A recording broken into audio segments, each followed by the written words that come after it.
will be at Ufungamano and see, a large crowd of people doing something, these politicians are watching. They are waiting for that simple little opportunity to capitalize on it, to spot a few, 1, 2, 3, 4, 5 people who are leading there so that they can buy them. I just hope that will not be the case, because we have seen others being bought and the movement goes down. So I just want to urge all of us, let us be positive. Let us try as much as possible to refrain from being influenced by money, because that money is even your tax, the one you're falling to. I am even surprised that in the run-up to us going to State House, on 26th June, I was surprised to have clear evidence that some people were paid. Some people I never expected were paid on that day. I was it really shocked me. It really made me very sad. And for me to speak, there's clear evidence. So for me, I just want us to also focus on the National Assembly. I think for Abish, you spoke about it. We need to focus on the National Assembly. We need to get as many members of parliament as possible, because you can remove Kasongo. But if you have got very weak members of parliament, they will pass those laws. Sometimes we may even fail to remove Kasongo, but as long as we have more than 2/3 majority in parliament, we are good to go. Why? Because we will be literally holding him by his balls. He brings those bills which we don't agree to, we shoot them down. So let us give it a good 2 or 3-prong approach. Let us try to capture as members of parliament as possible, and let us also try to move or remove him, because we know it's not easy, of course, but it's possible. Other countries have done it. We can do it. Let's remain united. Let us try to fight off and not be influenced by their money, because I know they will come with their money to try and buy a few of us. Thank you. Thank you so much. And yes, the formula is very simple. If we have 300 member of parliament and that all of them are going to win the seats, you cannot tell me that you cannot convince your electorates that they voted for you to be a member of parliament not to vote for Kasongo. So the question is that if Kasongo is going to win or no, it should not be there. If you take that assignment, you know that you already recruited your electorates very well to vote for you. There is no way that we are going to have 300 member of parliament, 290 on our side, or even 150 on our side, and then you tell me that, Ruto wins. It is impossible. So we have our candidate that we'll unveil as our presidential candidate, and then we go for those seats of MPs and the Senate. There is no way that he's going to win if we are going to clinch on those seats. Having said that, let's now move quickly, 3 minutes each. Let's stick to the time. I see time is going and we still have a lot of speakers, and we don't want to lock anyone outside because we want to have all the voices addressed. So I'll move now quickly to Honorable Osoro.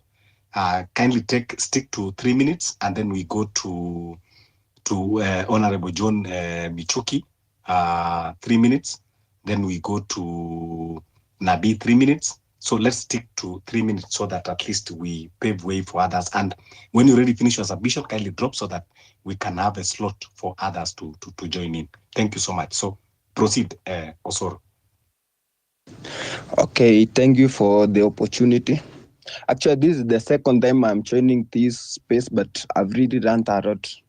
I'll make a few submission and remarks tonight.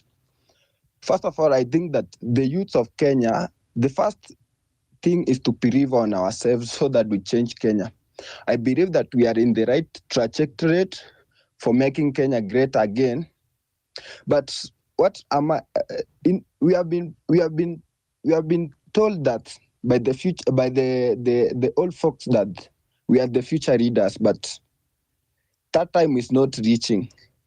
Let's start it now and move forward. I believe that we can make it. Yeah. Let's go for those political seats. Let's remove Kasongo. Those that are saying that it's not possible, I believe that it is possible. If we do some civic education, tuambie watu wapige kura, vijana washike kura, I believe we can be somewhere. Yeah, thank you. That's my submission. Yeah, thank you for wonderful and brief submission. Yes, that is the only formula that we unite and we rally ourselves, we mobilize, and we take, our votes, and we make sure that we continue giving civic education to our families, to our villages, to our estates. Let's go to the person who was next was Nabi. Okay, I will start by saying that I this is my first time to be in this forum.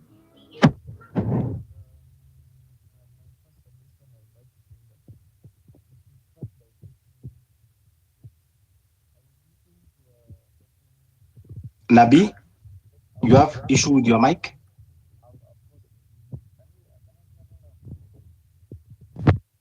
Can you hear me now? Nabi? Yes, proceed now. Okay, I was saying that I was listening to a certain Musani. I can't remember the person.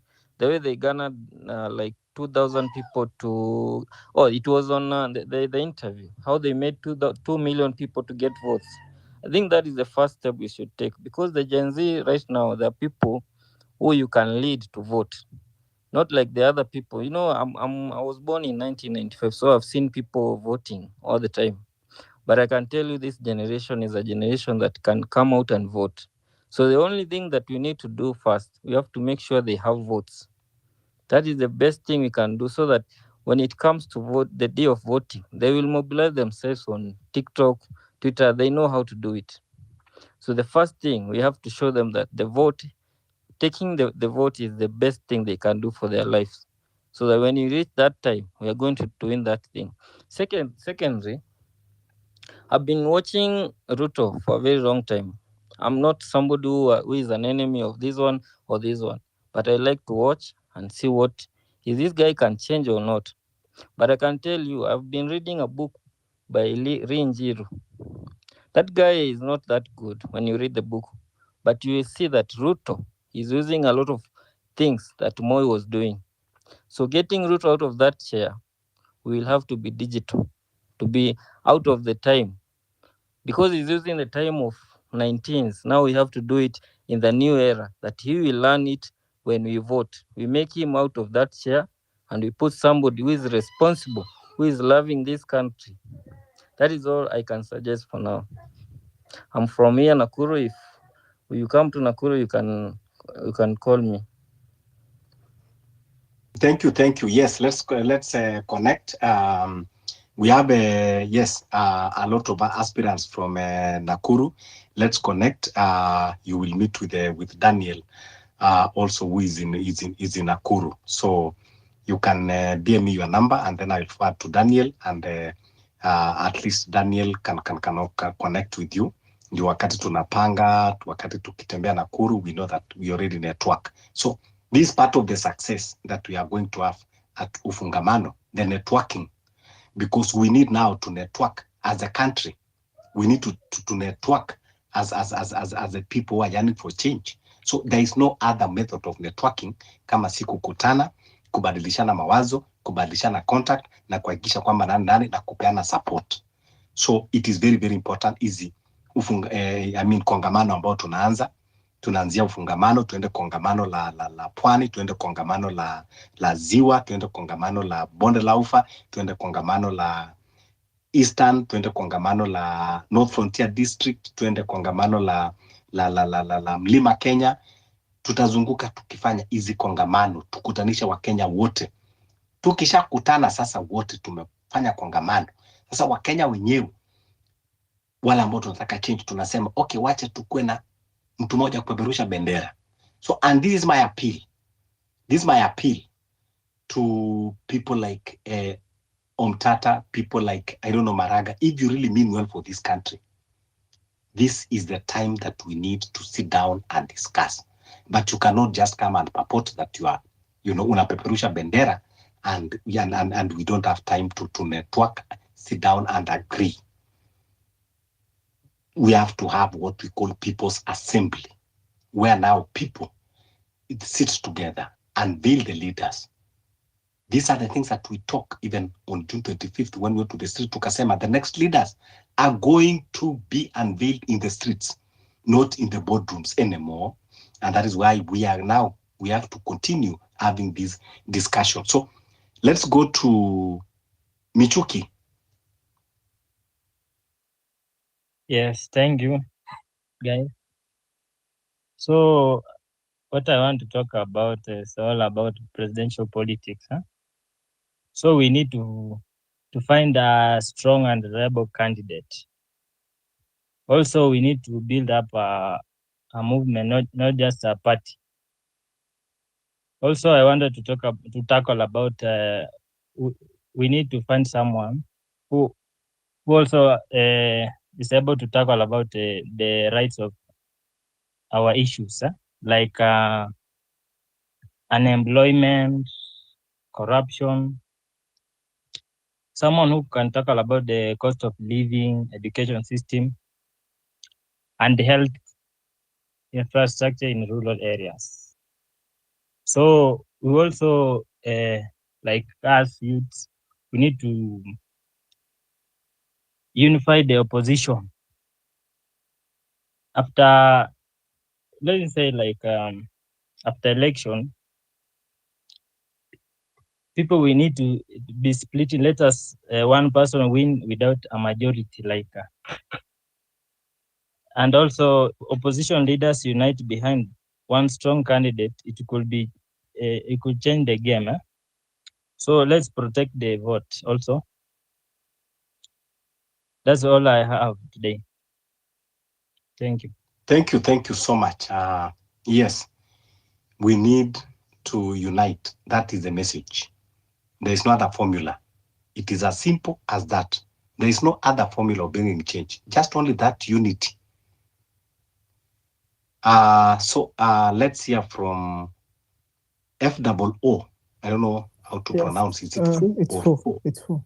Okay. So Yes. I like that in this space we are now talking about politicians being ideologically aligned and finding candidates who best embody an ideology and voting for them. However, there's something that you people keep saying, Fabish and everyone else, and I would actually want to get your opinion on this. About even if maybe Ruto gets power back, all we need to do is get parliament. And I think this requires a paradigm shift on the side of the people and of the armed forces. And this requires also a lot of civil education and ideological grounding in terms of what the people and the politicians see as the relationship between the people, the constitution, and the state, and also the armed forces. Because in many ways, what we find is that is that the armed forces and the politicians and the people don't have this. Basically, I would say that parliament is a lot like the judiciary. All they can do is say things. But as long as we find that William Ruto still has the armed forces, he can always declare a state of emergency, suspend the constitution, or do something else that is crazy. We saw this happening literally in South Korea, and these their MPs had to get in through the window, fighting actual soldiers. And luckily in South Korea, I guess their army is much more decent, or is decent. Actually, also the Kenyan army is very good. They did not kill people, or I don't know if they incinerated people. Anyway, that's not the point here. Anyway, the point is that he could still declare some kind of martial law and decide to get rid of parliament and the judiciary. So how would you fix this if you and also, sorry, the other small thing is that Ruto will still have the executive still controls treasury, and with this he controls the purse strings, and he can still influence a lot. So I'm not sure, or I'm not convinced that parliament and even the judiciary are enough to get Ruto out of power, or to get him to do what the people want. Thank you. That's all. Thank you for the concern. Of course, we are not relying on this parliament to get Ruto out of power. It is us that we are going to get Ruto out of power. And the other concerns that you are raising about the powers that Ruto have to control, you talk of, our finances, our economy, that you have influence over the Ministry of Finance and Treasury. Sorry, You know, Fabish, may I interrupt you? I'm talking about people who are saying post 2027, even if Ruto wins, but we win parliament, we can still remove him or we can make him do what we want. Yes. I get you very clearly. There is nothing like if William Ruto win and we win parliament. There is nothing like we sharing with William Ruto, and defeating William Ruto is something that 100% we have to, and it is our result. So this is not even something, what we just need is just unity,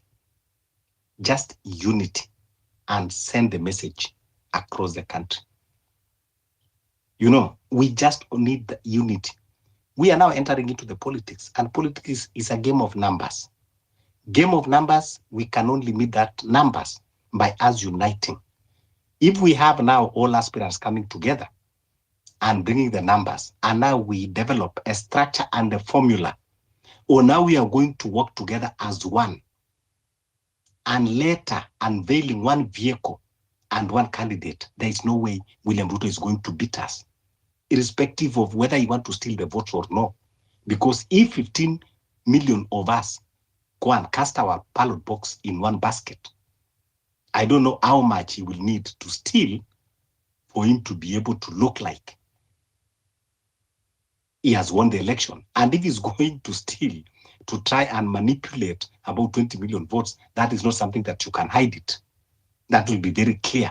So that is why we are saying we need that unity, and that is the only way out. That is the only option available. There is no two other option. Let no one lie to you. Na mtu asije akakudanganya hapa leo na akakwambia oh, mimi ndio najua vile nitamtoa, mimi najua vile hakuna vile unajua. Formula ni moja. Formula ni watu, formula ni numbers. Na ndio kuwe na numbers, lazima tuweze kuwa pamoja, lazima tuweze kuongea sauti moja. Yeah. Time imeenda sana, tuko karibu kufunga, and John, I send you the mic direct. I would want you to come back so that you clarify on one or two issues. And before Alionya also don't go far away, you will give us the closing remarks. And so let's go to Kim 001. Alafu tutakuja kwa wale ambao mlikuwa mmeongea Pamphil na Nabii. Thank you, Fabish. I hope I'm really audible. Yes, Kim, you are. Proceed. Yeah, I've been having all sorts of problems getting to this panel, but after all the restarts of my device, I'm finally here. Interesting conversation I've been listening in since around 9 p.m. But at some point, I felt like we almost digressed out of topic, which from what I've learned from attending these spaces hosted by Fabish.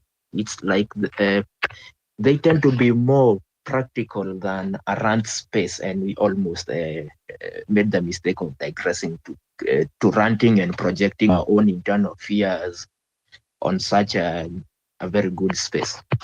Now, I feel that I'm of the opinion that we are almost getting it wrong, where we major on really speaking into the positions we are really vying and not really taking enough time to identify the conditions that are necessary for that victory. Because I believe victors always first identify the conditions and then they seek the victory. They seek that win.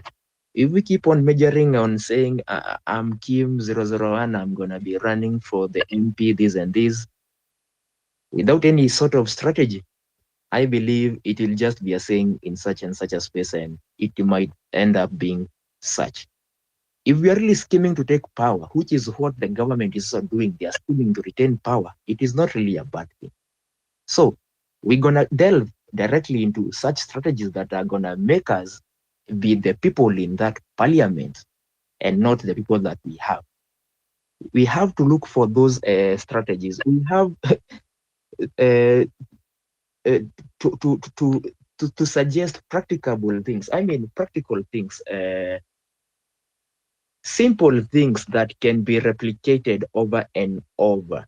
We also have to avoid trying to box ourselves in that thing of speaking in one voice, because you'll come to find a lot of strength in that thing you call diversity. It is one of the strategies that you can use to win an election. So, speaking into these sorts of things that we need to do here, we need to understand this opponent we are facing, and we also need to know ourselves very, very well. For example, this same government, when it suits them, back then when they were enforcing the Finance Bill 2024 on us, they would go on all sorts of TV stations, that is the majority leader and his cocoon. They would go say all sorts of things in those televisions and try to tell us it has to happen by force, by fire, by force.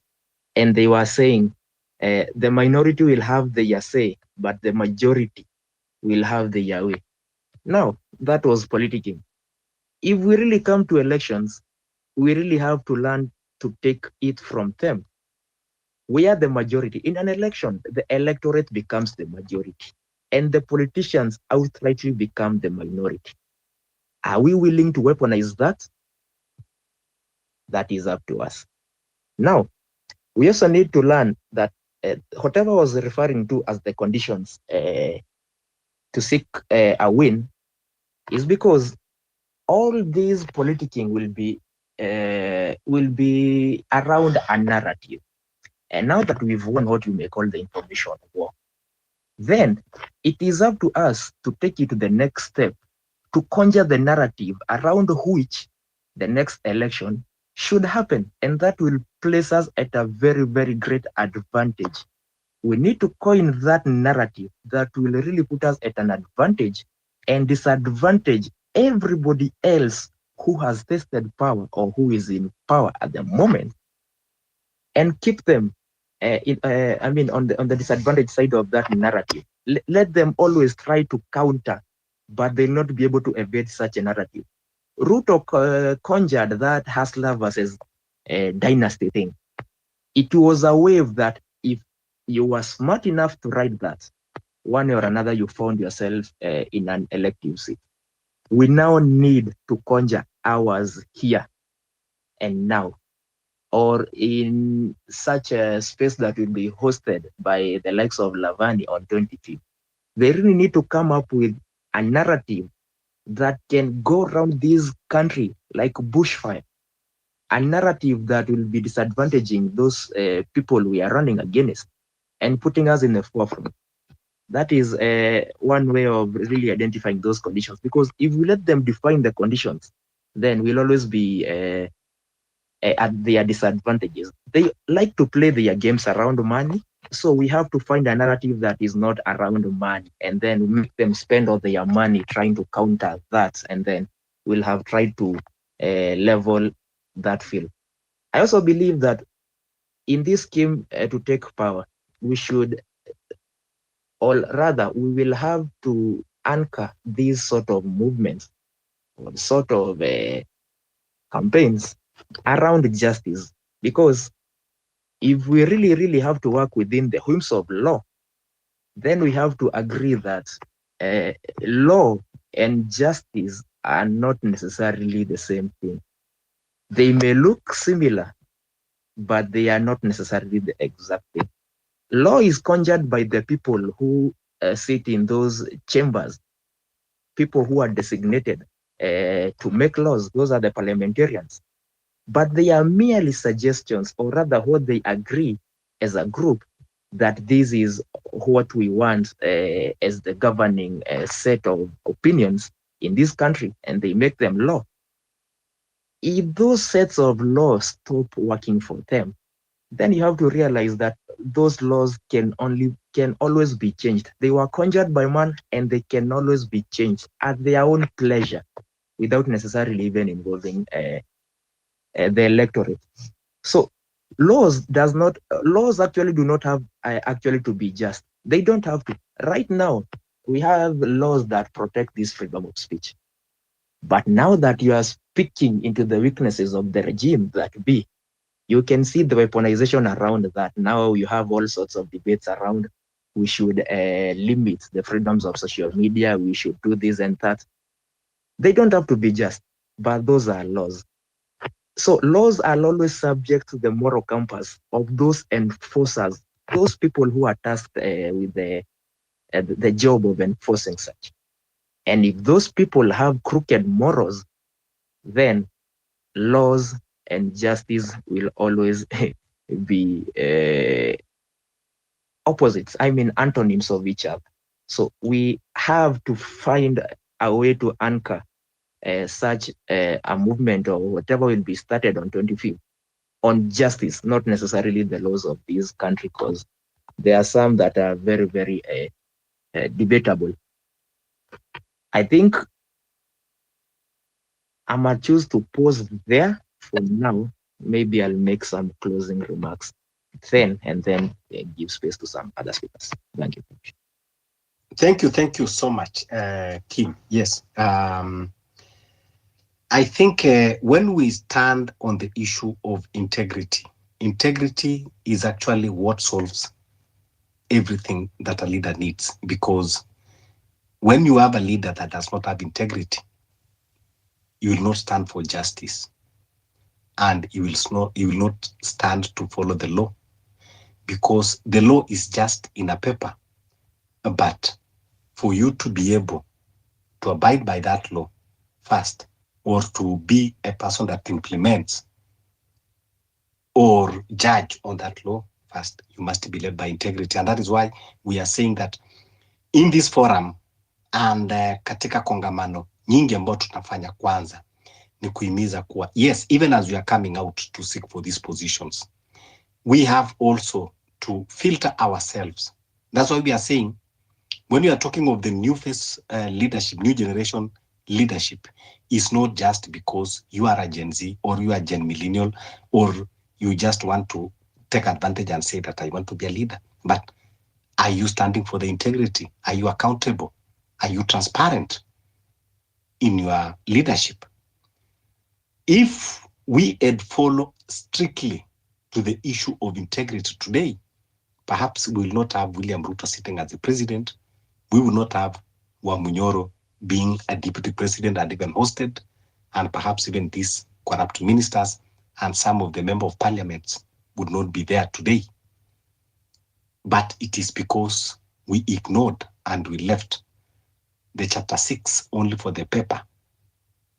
We have never practiced it. People not yet understand exactly what a leader is supposed to have. What are the things to see in a leader? So, in all manner of observation, the leaders that we elected, all, they had exhibited a red flags, lines, about tulikuwa tuangalie, but perhaps maybe because our flag have a red color, and that is why the red color has become a Kenya's favorite. We keep on always ignoring the red flags in our leaders, and we continue electing them, even when we were warned, even by the international communities, that don't elect a leader with questionable characters.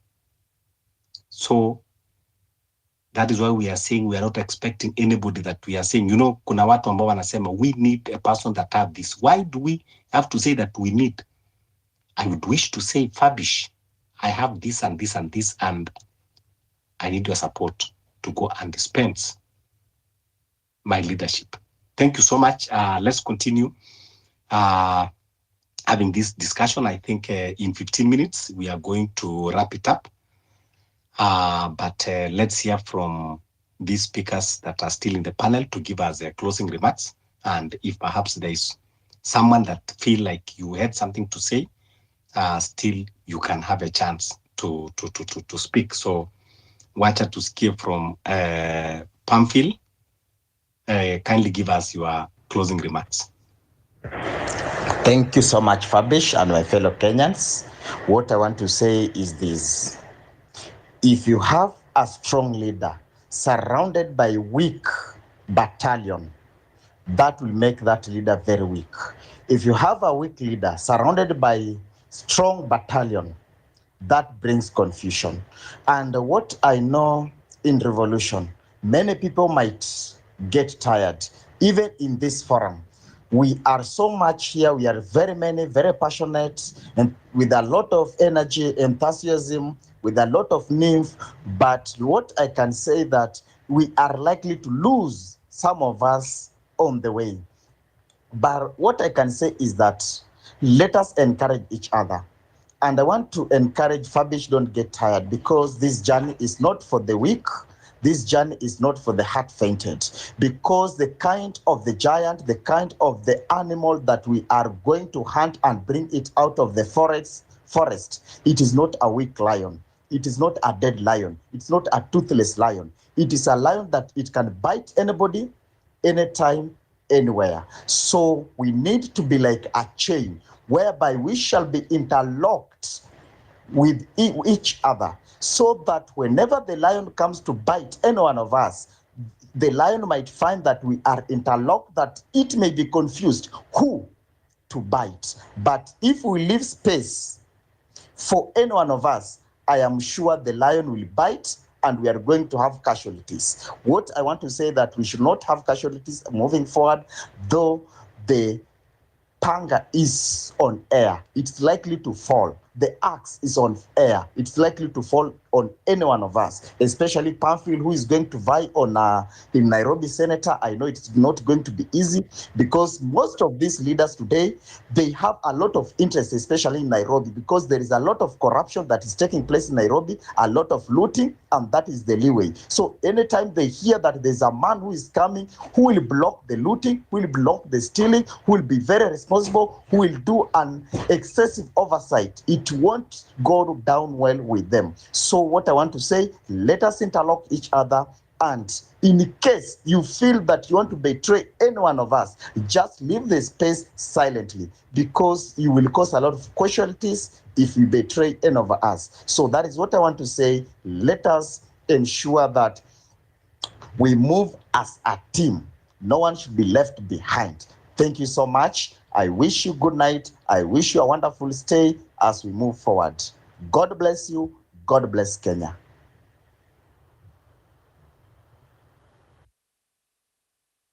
Thank you. Jatel? Thank you for the host and the co-host and the driver of the defense for giving me this opportunity, man. It's a pleasure. I'm here for three things. One, for follow. I'm an active engager, so follow, repost, comment, like. I'll do that. I'll reciprocate in the same magnitude. Two, I don't know if I can promote my platform here. I mean, business. No, not for today. We are not here to promote the businesses and the platforms. We are here talking of the governance and leadership. So thank you for that. You can just post whatever you want to post in the timeline, or okay, even in the comment section if you wish. it's okay. But as far as business politics is concerned, I have politics by the. As far as governance of Kenya, is that what you're talking about, guys? The Kenyan governance. I think it's high time we change our governance as far as. Thank you so much, Jatel. I don't know why you dropped, but you can request the mic.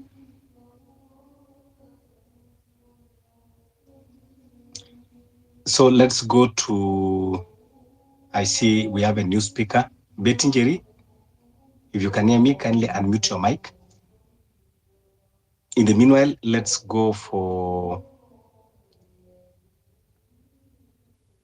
okay, I see a leader. Kindly you can give us maybe your closing remarks.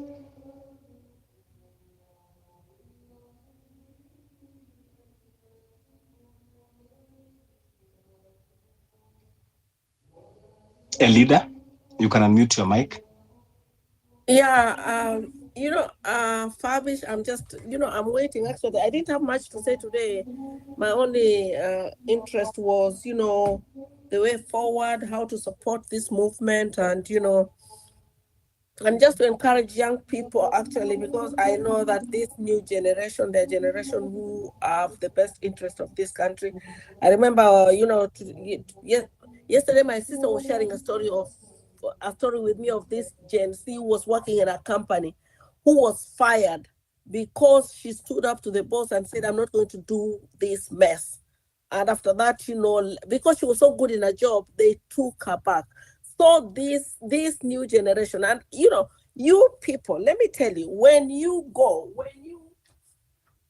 to when you get elected, there is enough money, there is enough resources in this. I want to emphasize in that there is enough for everyone in Kenya to live a comfortable life. You don't need billions.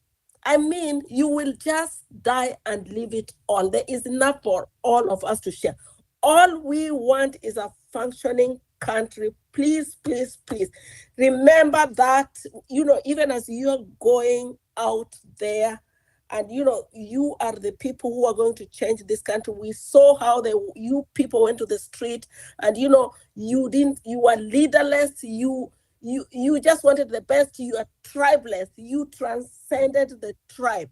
In fact, I have a lot of Gen Z in my family. If you ask her, my friend, you'd ask her what is her name. They will tell you, but you ask her what tribe are they? They'll just say we don't know. And this is what we want for this country, tribeless, and we want the best for this country. So, Fabrice, you email me where I can send my contribution. I cannot be there, but me, I can. I will still be there. I will share. I will participate, and I will just do what I can do. And thank you, and good night. I just love what you stand for, and what is the word I'm looking for? I just love the way you're fighting for this country. I can just see the seal in you, how you just want to fight for this and to take it back. And that is really what keeps someone like me who had lost hope. And I was just thinking, can we do it? But when I hear young people like you, then I'm just thinking, there is hope. There is hope in this country. There is hope. There is hope. So go, young people, go, go, go. We are backing you. We are behind you 100%.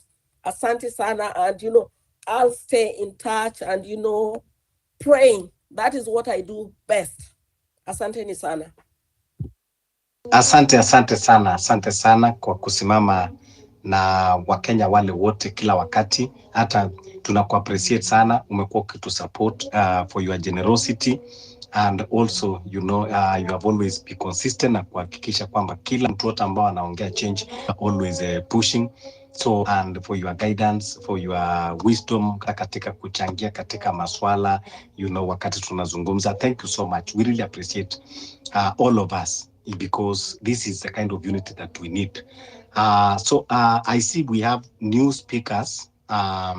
So I'll give Ocheng and Professor Ogola welcome. I know we were expecting him since when we started the space, but he had engagement somewhere. And it is even wonderful that he have sacrificed his sleep this weekend and is here with us. So welcome, Professor. Let me give to Ocheng first to go. Okay, thank you, Fabish. You could first, I've just entered the space. You could first inform me about the contribution, yeah. Then I continue on what I wanted to say. Thank you so much. Let me go straight to Professor, sababu najua ametoka katika engagement ingine na probably hajaweza kulala pia. Kabla ajishikwa na usingizi akasinzia. Kindly welcome Professor Ogola. Yeah, thank you very much, Fabish, for this opportunity. I thought I was too late to join because we've just left church, the Easter Vigil Mass.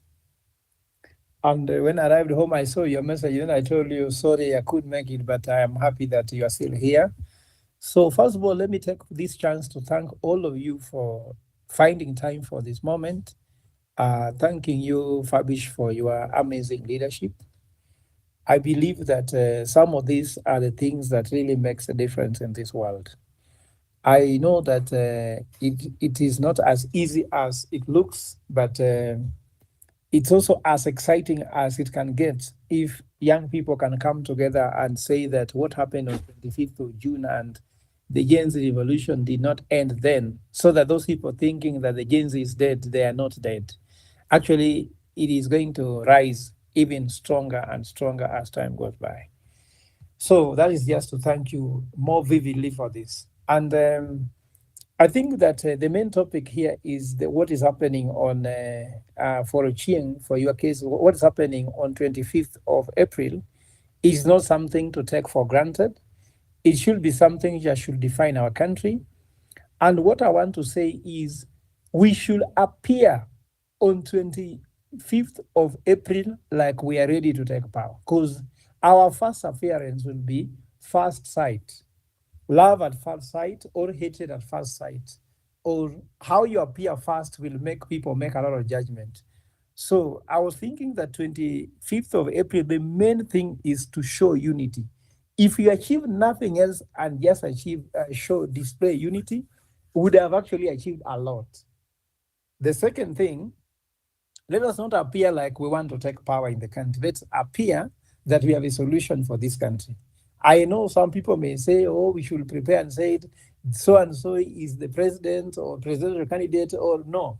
If we just appear there's a team that is united and that they have a solution to the country, that will be good enough. In fact, I can see we talked with my team, even John, I think John Kiari should be here or he left. But we don't even want to, my poster does not look like I'm a candidate looking for what. We just say aspirants. And those aspirants have a solution. So we have a solution, and that is true. And I usually tell people that we have this serikali called Serikali Gushi, which is ODM plus UDA. It's a fake government. Fake because you don't know who is the minority, you don't know who is the majority. They have said they're a mongrel of a government. People say I'm inside, people say I'm outside. They talk about team of experts which have no expertise even in the economy.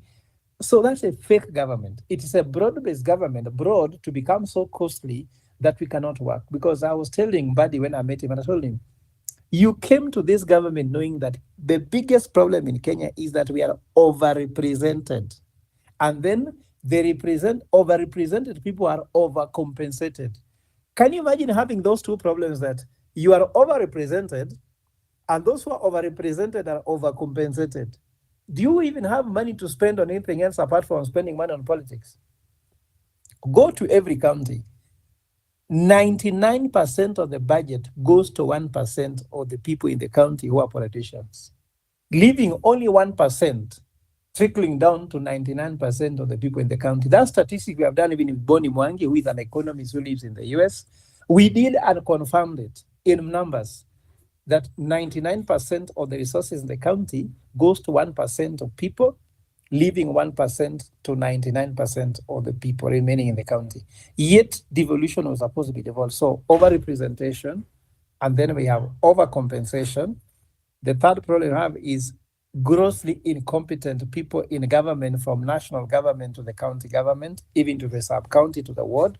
Then lastly, we have grossly corrupt people. Can you imagine a country that has all those problems? How do you survive? It is crazy, guys. So for me, it is urgent that we must come in. Secondly, the point I have is that you hear about now debt. I took a case in court in 2022 saying that the debt in Kenya is completely a sham. We don't have a debt. And I'm sure you could see a lot of things coming from Jimmy Wanjigi, talking about this, talking about that. But there's a case I have in court filed in 2022 saying that we don't have a debt. Because before Uhuru Kenyatta took government, our debt was 2.7 trillion. And then all of a sudden it was said it was 9 trillion. Then now it's around 13 trillion. Where has that money gone? Who has borrowed that money? Who is paying this money they're saying they're paying? Have you known exactly which account they're putting it? So there's a serious issue in this country that the only way we can do is that these guys must be ejected from power, and then we must propose the way forward. And to be able to submit here, if we are able to provide unity, we must provide a solution. And the Kenyan problem is economic problem, not political problem. And that's why if we present ourselves as people who want to take political power, would have just looked like Wamunyoros and the Kalonzos, who says Ruto must go so that they take over, but they have no solution. If I look at all of them, the day I'll pick a microphone and talk about them, they'll never even sleep. Because Martha Karua says she can now jail corrupt people. But Martha Karua was the minister for justice.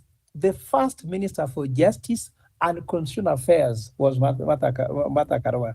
She never even implemented Article 6 of the Constitution. So how do you jail people without an implementation of that article? Where somebody after stealing 1.7 billion shillings can be escorted in the middle of Kenyatta Avenue, who should be arrested and be jailed. So if you look at all those things, these have no solution. Kalonzo says, I should be president because I've been with Kibaki. And you are with Kibaki, I was Kibaki's economic advisor. He was bringing trouble instead of bringing solutions.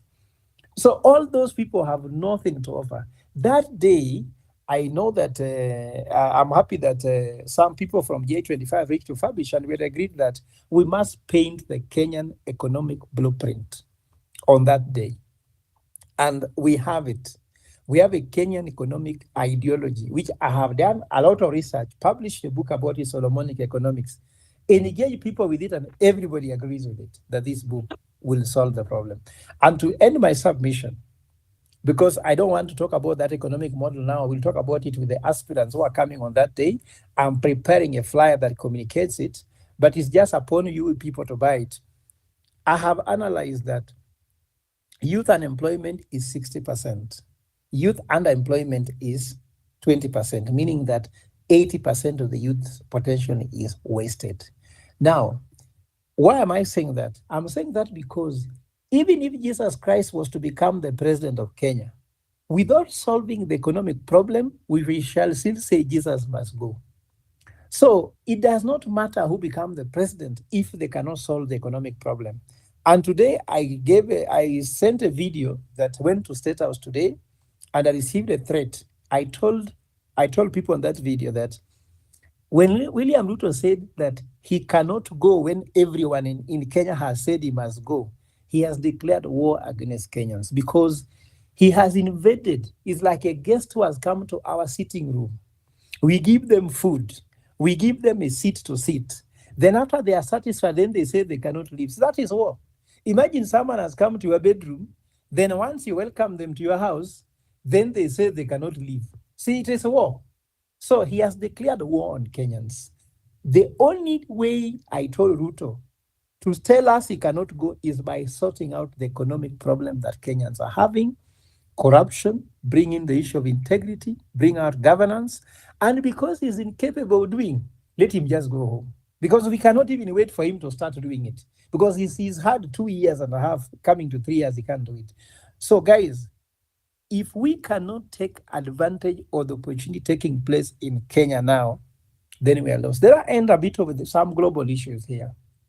And this is an opportunity. Guys, the global tectonic plates are moving and they are cutting people left, right, and center. What Trump has done, Trump looks like a curse, but Trump actually is a blessing. So many people don't know how to respond. Look at what Trump has done. Now China is like this. Look at what's happening in Japan and the rest. And it's cutting even in Kenya. These politicians don't even know how to respond to what's happening now. And tectonic plates in Kenya are also moving and shifting. Let us not just move as tectonic plates, but also let us shape the tectonic plates of the governance of Kenya and globally.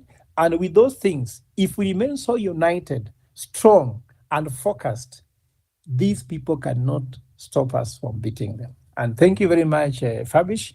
I am here for like 10 minutes thereabout. Should there be any question somebody want to ask, or if you want me to say something else, I'm ready. But just know I'm with you. We have agreed as all movement that we do not care who is the head, so long as that person wants to serve Kenya. I am aspiring to become a president of Kenya. But if there's somebody who can work for Kenya, I don't have to be a president because I'm a professor at Anipatia Kazi. But if we have a thug, at a two qualifies, we won't get it there. So anybody who can serve Kenya, we will unite behind him or her and make her or him rule this country. So long as they want to serve the country, because these politicians come to Kenya, come to leadership not to serve us. That's why they fight. But if someone knows it's a service, then it is hard to have a president who will be under that pressure to serve. Because to be a president with the pressure to serve is harder than when there's a good president. Mommy, are just given a small work to do. Like kufundisha tu, I even become a professor of University of Nairobi. So here I cannot be work anywhere in Kenya because the president, anywhere I'm working, I must be fired. But I'm not giving in. I'm not giving up. We must face this man head on and bring him down. And if there's anybody who can be there to the last man, hata mkitoka nyote nitabaki na mkia yake, tupigane mpaka nimbwage. Thank you. Thank you, Professor. Thank you so much. And also, you are playing a very big role in working, to bring change, especially in matters economy and economic revolution that we are also, aspiring to achieve in our country. I see, yes, we have new speakers. Hata kabla tujefunga, let's go to Jatel. You are saying something earlier before you dropped. Kindly, 1 minute, you land your points, then we go to the next speaker. Okay. Thank you. I'm on again. Thank you for the platform. Mine is very simple, brief and precise. As far as government is concerned, governance is concerned, we can't commit ourselves towards electing Ruto, maybe or Matiangi, but we must say no to people. These are snitches. Let us support anybody apart from the two. Because that's my point. Let us just say no to Ruto. Let's say no to Matiangi. Let's come up with another person. Let's support that person. I believe that's the way. Otherwise, those will follow back. Thank you for the MIC. Thank you. Yeah, thank you, Jatel. Yes, we also need to network. It's Jatelo. Oh, Jatelo. Okay. Yeah, Jatelo, thank you so much. Yeah, kindly, we need to network. Follow the host, follow the co-host. Look left, look right. Follow someone up, down, because for us to be able also to achieve in our movement, we need networking. So yeah, it is important also to have that networking. So let's follow each other. Make sure that before you go here, you already follow everyone, and at least make so that we can continue networking. And anytime that we need to have conversation, it becomes easier when we are following each other. So with the message will go far and wide. So that is very important. Don't forget to follow the host, the co-host, and everyone that is in this space. Let's go to Josephat.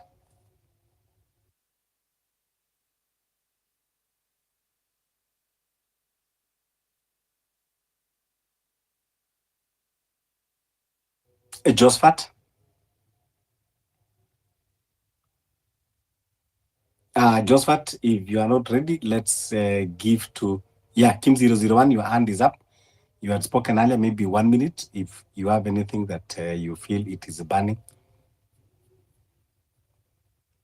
Okay, I think it was more or less like a question to, is it Professor Fred Ogola? Because he's spoken that he said that he's to be one of the speakers or organizers of the 25th. And the question is simply this: in really planning for it, did you really incorporate the very, very youngest of voices, the Gen Z, as part of the speaking panel? A lot of the ideas of the Gen Zs seem not to be okay. The one way or another, the ideas of the Gen Z seem to be more radical, and they are not nowhere to be found in the older generation. So have you incorporated the very, very youngest of Team 001, I think that one, even that question can come even to me directly, because I am part of the conveners along Professor Gola and many other people. We are a lot. We have Alionia here, Roslyn. If you are talking of incorporating the young generation, I can tell you that actually it is not incorporating. The question you should be asking whether the young generation incorporated the older generation in that event, because this event is for the younger generation. So I think you should be asking the other way around, because I can tell you that 90% of people who are organizing this are the younger generation. So yes, it is 90%. Now you'd be asking, your concern should be whether we have incorporated the older generation. So I think you are clear on that. Thank you. Yes. I think earlier you had, and she will come and give us a remarks also, a closing remarks. Alionya, who is the secretary of the conveners, and she'll tell you the participants that are actually participating. So, but Professor, maybe you can just put one word to that, because the question was directed to you, but I just chip in. Yeah, let me first of all say that this is so much united front that you can't even say which generation is organizing it. But I can say that the majority of people who are taking center stage is the Gen Z, the young people. Though that we also discovered that we don't want to be exclusionist, so we just allowed generation zote. So the millennials can come in. There's just one criteria, that you must be a progressive. And true progressives here must be anti-establishment, simply. You cannot be with the establishment and then you tell us that you are with us. That one is a no-go zone. So we only have one value, that we are believing that we need alternative leadership. Alternative leadership simply means no more playbook. We don't use Kibaki's playbook, not Uhuru's playbook, not Ruto's playbook, not Raila's playbook, plus any other person who subscribes to their policy. Those people are not one of us. That is one of them. So that's it. And I can say that even me, I'm begging to speak in that season. Alionia here has more powers than Fred Ogola, if you have no idea. There is no qualification of a professorship here. The best qualification is patriotism to your country. Then secondly, your determinism and resolve to change our country. Then, of course, you realize that the people organizing, the leaders within the inner circle, I don't want to mention names here, but you can say Fabish is playing a big role there, Alionia playing a big role there, John Kiara is doing a lot there, Lavani is doing a lot of things there.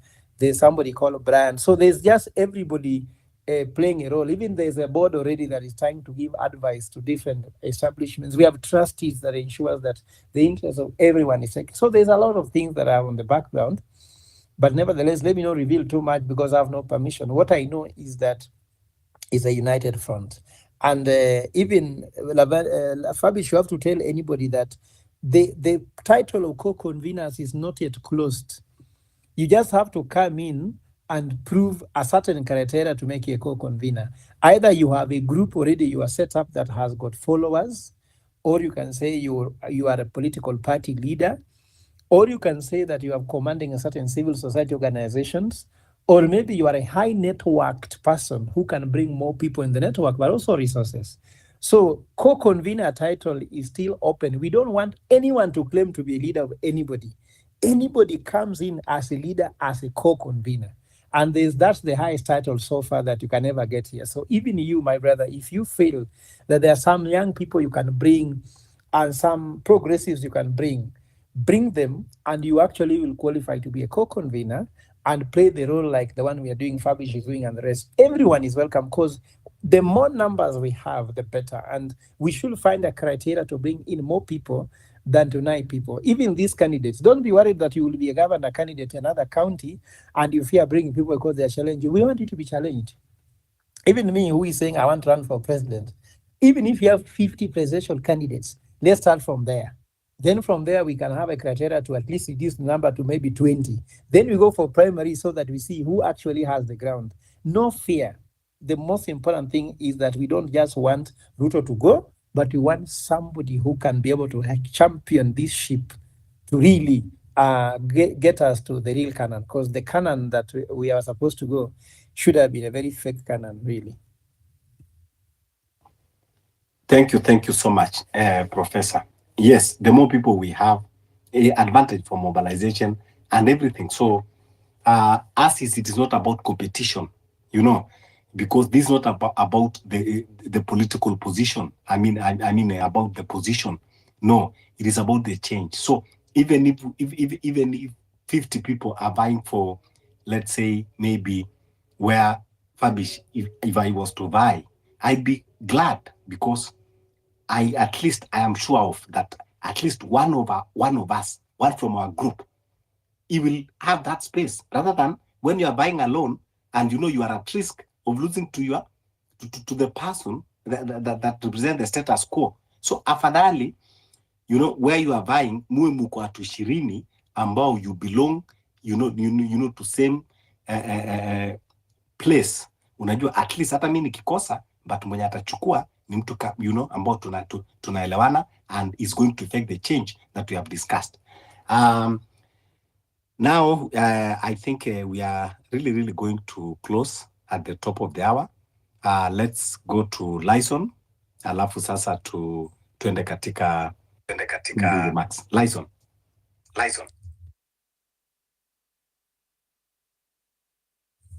Can I say something? 1 minute, yes, Ochieng. Okay, thank you, Fabish. So I've had Professor Fred Ogola has talked. Yes, he has really talked well, and I agree with what he has said. Like, we as the Gen Zs, not only the Gen Zs, but as the electorates of Kenya, what we should know is that this issue of recycling leaders year in, year out will not bring change to us as a nation.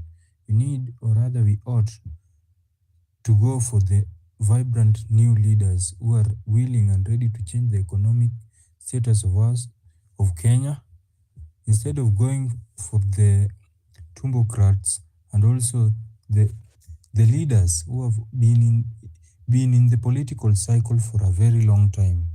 So even as we are going to convene for that summit, I would like to urge us as the Gen Zs to not to relent, keep on fighting until the last minute. Yeah, thank you. Yeah, thank you.